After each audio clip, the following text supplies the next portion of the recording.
안녕하세요. 책 읽어주는 여자 에젤 강미경입니다. 지난 시간에 이어서 이금자 사모님의 기적의 마스터키 기도를 통해 기도는 힘이 세다 하는 것을 다시 한번 증명해 드리겠습니다. 장안동 대광연립에서 살 때 새벽 기도회에 나가서 기도하는데 내 마음 가운데 너의 집에서 우상을 섬기지 마라는 하나님의 음성이 강하게 들려왔다. 그래서 내가 하나님보다 남편을 더 사랑하는지 아들과 딸을 더 사랑하는지 삶의 모습을 점검해 보았지만 아무리 생각해도 하나님보다 더 사랑하는 것 같지는 않았다. 하도 이상해서 나는 3일 금식하며 기도하다가 우리 집 지하실에 새롭게 새 들어온 사람이 신당을 꾸며놓고 굿을 하는 무당이라는 사실을 알게 되었다. 장롱 속에 우상을 감춰두고 굿할 때만 장롱문을 열고 하니 겉으로 보기엔 알 수 없었던 것이다. 얼마 뒤 하나님은 내게 꿈으로도 너희 집에서 우상 숭배하지 마라고 말씀하셔서 지하실 방에 내려가 보니 마침 굿을 하고 있었다. 다음날 아침 내가 그 무당 할머니에게 물었다. 우리 집이 목사님 가정인 걸 모르십니까? 아니, 그게 무슨 상관이요? 사람마다 각각 믿는 신이 다르고 종교의 자유가 있는데 어때요? 하며 계약한 대로 1년 안에는 죽어도 이사할 수 없다고 떼를 썼다. 손해배상을 해드릴 테니 이사하라 해도 안 된다고 고집을 부려 나는 시비를 작정하고 삼각산으로 기도하러 올라갔다. 작정 기도를 하는 중에 나는 더 이상 당신 집에 머물고 싶지 않으니 이제 그만 내려오시오 라는 느낌을 받고 집으로 내려와 보니 그 할머니는 교통사고로 병원에 누워 있었다. 그리고 아들이 와서 급하게 짐을 꾸려 이사하는 모습을 보며 작정 기도가 힘이 세다는 것을 체험했다. 손해배상을 해준다고 해도 안 나가겠다며 버티던 사람이 기도하니 제 발로 걸어 나갔으니 말이다. 1978년 어느 가을날 저녁밥 지을 쌀도 연탄도 다 떨어지고 없는데 7명의 전도사와 사모 친구들이 동창회에 가자며 우리 집을 찾아왔다. 나는 그들에게 어려운 형편을 차마 말하지 못하고 우리 집에서 예배를 드리자고 했다. 모두 마음을 모아 간절히 기도할 때 주님은 큰 은혜를 부어주셨다. 예배가 끝나자 친구들은 주머니에 있는 돈을 다 털어서 내놓으며 매주 월요일마다 함께 모여 예배 드리자고 했다. 며칠 후 그 전도사님들에게서 연락이 오기를 모두 하나같이 성령이 충만하여 신방할 때 병자가 고침받고 가는 곳마다 하나님의 놀라운 은혜가 나타났다며 다음 주 월요일에 꼭 다시 모이자고 한다. 그것이 동기가 되어 매주 월요일 2시에 응답 기도회라는 이름으로 기도 모임을 시작했다. 그런데 통성으로 하는 기도 소리가 집 밖에까지 들려 동네 사람들이 시끄럽다고 항의하기 시작했다. 한 달 안에 이사가라고 협박해왔다. 어느 날 아파트 1층에 있던 어느 집에서 큰 불이 났는데 나중에 알고 보니 그 집에는 우리를 내쫓으려고 주민들에게 받아둔 진정서가 있었다. 그 후 몇 달은 잠잠하다가 다시 3층에 사는 무당이 주민들을 주동해 진정서를 받았다. 무당은 신당에 그 진정서를 놓아두고 잠자리에 들었다. 그런데 꿈에 흰옷 입은 할아버지가 나타나 빨리 진정서를 내놓으라고 호통을 치더란다. 그리고 흰옷을 단정하게 차려입은 여러 사람들이 진흙 속에서 허우적대는 사람들을 살려내려고 온갖 힘을 쓰는 모습을 보여주며 너도 그들과 함께 저 불쌍한 사람들을 살려내야 한다. 그렇지 않으면 너는 죽는다고 호통치는 소리에 놀라 잠에서 깼다고 한다. 그래도 깨닫지 못한 무당이 굿을 하고 집으로 돌아왔는데 갑자기 꿈에 본 그 할아버지가 나타나서 너 정말 말 안 들을래? 하며 어깨를 툭 쳤다. 무당은 정신을 잃고 쓰러졌고 입이 돌아가고 몸 한쪽을 전혀 쓰지 못하게 되어 병원에서 치료를 받았으나 낫지 않아 하는 수 없이 퇴원하여 집으로 돌아왔다. 무당이 아들에게 105호 아주머니를 데려오라고 했다며 아들이 나를 찾아와 부탁하여 나는 그 집을 방문했다. 그 무당은 항상 나를 보면 입을 삐죽거리고 고개를 흔들고 비웃으며 소리만 지르고 기도하면 모든 게 다 되는 줄 아냐? 하고 비아냥거렸고 동네 사람들에게는 젊은 것들이 일하기 싫으니까 모여서 소리나 지르고 먹고 놀기나 한다며 흉을 보았었다. 내가 그 집에 들어서는 순간 무당은 눈물을 흘리며 한쪽 손으로 비는 모습을 했다. 나는 그녀가 너무나 불쌍하게 느껴져 붙잡고 함께 울면서 1시간가량 간절히 기도했다. 하나님, 이 무당을 고쳐주셔야 우리 응답기도회가 계속 예배드리고 전도할 수 있습니다. 그러자 참 감사하게도 무당의 입이 돌아왔고 그 후 무당은 월요일마다 우리 기도회에 참석하면서 점점 몸이 풀려서 병이 나았고 우리 교회에 출석하게 되었다. 그 일이 있은 후 응답기도회는 아파트 주민들의 인정을 받게 되어 월요일이면 불교인도 맛있는 음식을 해오고 핍박하던 사람들도 하나님이 정말 살아계신다고 입을 모아 말했다. 응답기도회가 소문이 나자 어느 교회 집사님이 찾아와 상담을 요청했다. 그는 인류대학을 나오고 돈도 많아 교만하기 이를 데 없었다. 먹고 마시고 즐기는 향락에 젖은 생활을 할수록 그러나 잠을 자지 못하고 가위에 눌리곤 했다. 꿈에 탈바가지를 쓴 악령이 나타나고 코끼리가 코로 목을 조이며 밤새 괴롭힌단다. 그래서 문제 해결을 부탁하여 그분과 함께 아침 금식 40일 작정 기도를 했다. 하루 1시간 이상 기도하기로 하고 40일 작정 기도를 3번 한 후 그는 악령의 매임에서 풀려나고 게다가 묶여있던 부동산까지 풀려 좋은 값에 팔려서 우리 응답기도회에 헌금을 많이 했다. 그분은 신학을 공부해 지금은 전도사로 봉사하며 신학 교수로 사역하고 있다. 50세 된 K씨는 30년 동안 푸닥거리하며 세월을 보낸 무당이었다. 자녀들도 어머니가 무당 노릇하는 것을 완강히 만류했고 자신도 무당이라는 이름을 떼버리고 싶었으나 자기 힘으론 그 일에서 손을 떼기가 어려워 어쩔 수 없이 정신적, 육체적 고통을 당하면서도 지옥 같은 생활을 해오다가 정신분열증 환자가 되어버렸다. 지옥으로 향해 가는 그 모습을 보니 한 생명이 천하보다 귀하다 하신 주님의 말씀이 생각나 내가 기도를 해드렸더니 그 무당은 일주일간 잠도 잘 자고 건강도 좋아져 멀쩡했다. 그러나 또 한 주일 뒤에는 다시 악령에 사로잡혀 발작을 해서 사경을 헤매고 있었다. 기도를 드리면 신기할 정도로 멀쩡해지고 정신도 온전해졌다. 그가 나를 붙잡고 가지 말라고 애원하기에 성경 말씀을 붓으로 써주면서 방문에 붙여놓고 외우라고 권했다. 믿는 자들에게는 이런 표적이 따르리니 저희가 내 이름으로 귀신을 쫓아내며 새 방언을 말하며 뱀을 집으며 무슨 독을 마실지라도 해를 받지 아니하며 병든 사람에게 손을 얹은즉 나으리라.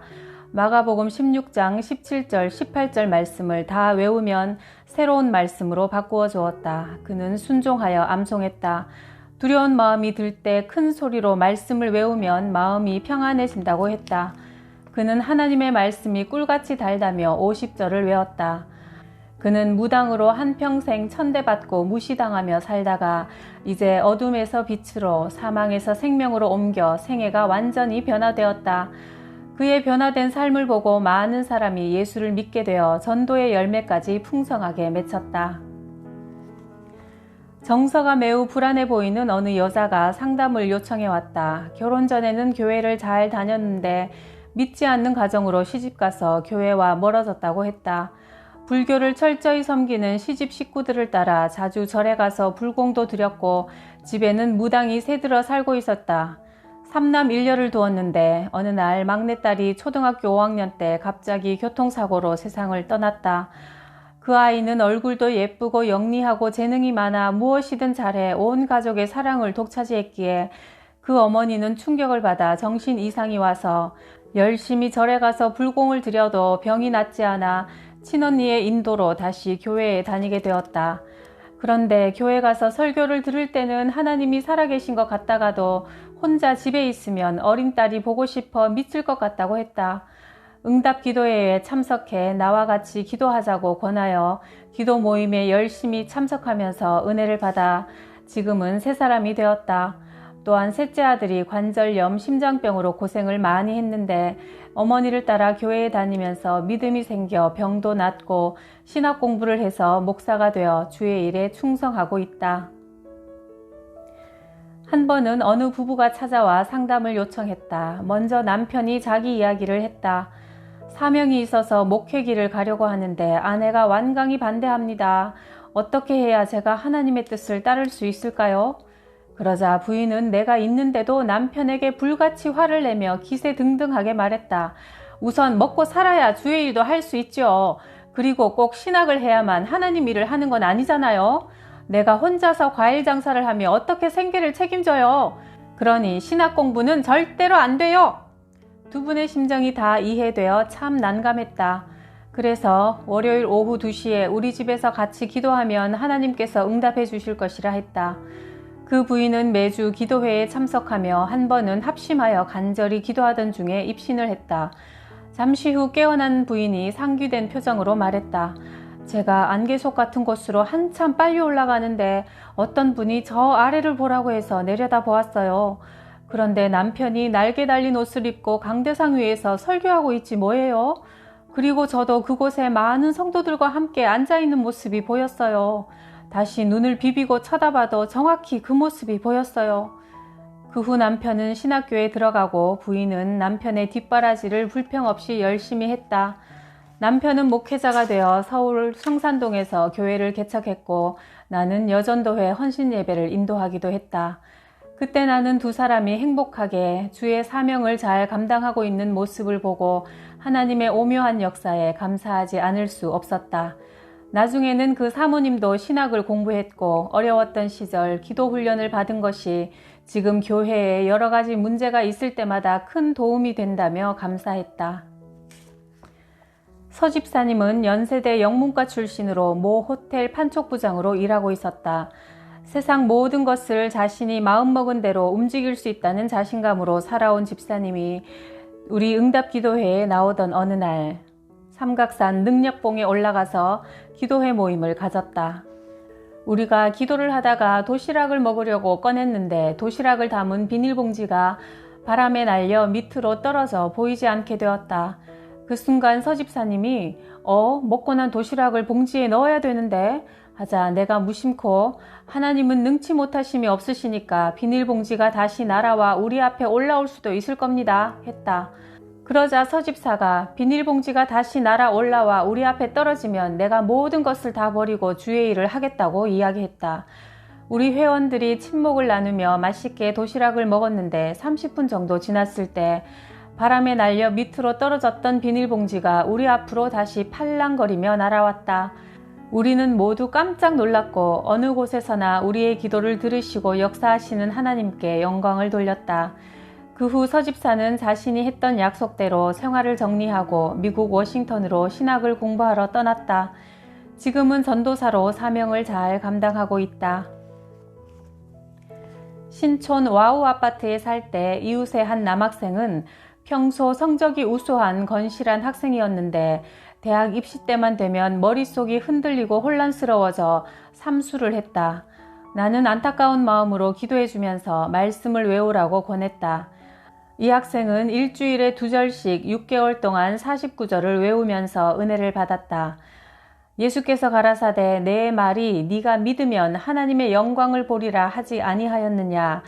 요한복음 11장 40절 말씀처럼 그 후 그 학생은 좋은 성적으로 서울대 영문과에 입학했고 현재 여의도 고등학교 영어교사로 많은 학생들을 전도하며 하나님이 살아서 역사하시는 것을 증거하고 있다.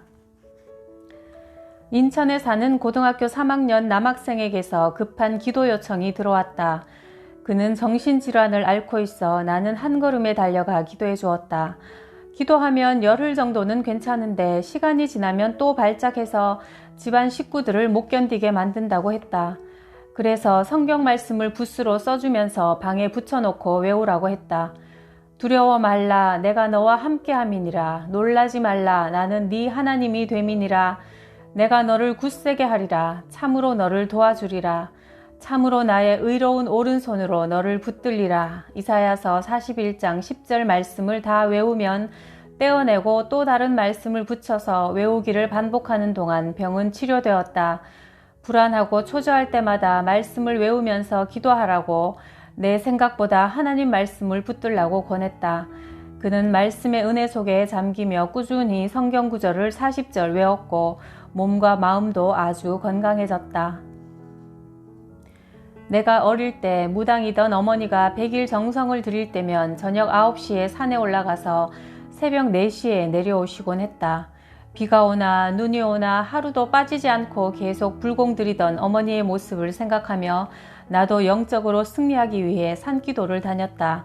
삼각산 능력봉에 올라가서 어머니처럼 눈이 오나 비가 오나 기도했다.